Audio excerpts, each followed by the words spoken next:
In the meantime, our first alert does continue for Saturday and Sunday for Metro Phoenix.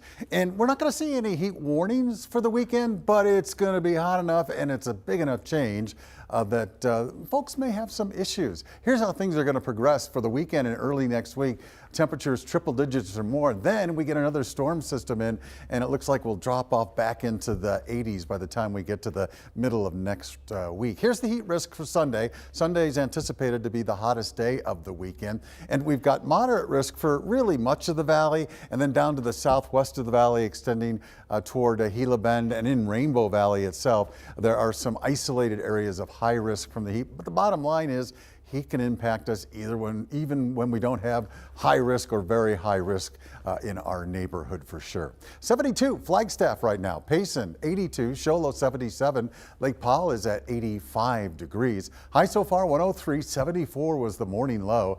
So we're way above average. The record today, though, 108, 1934 for that one. Still at 103 degrees, winds out of the south. The dew point's at 54. And around the rest of the city, pretty much we've got triple digits going out at Mesa and Gilbert and Chandler. 101 at Ahwatukee. Levine is at 102. Ahwatukee just popped to 102. 100 at Maryvale, 101 at Luke Air Force Base. Around the state, it is going to be a very nice and warm weekend. Mid-70s for Flagstaff. Mid-80s at Sedona. The winds are going to pick up early next week as our next storm approaches.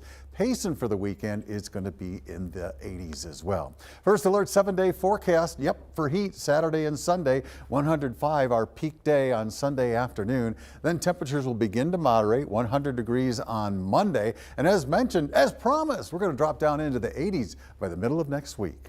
Sounds good.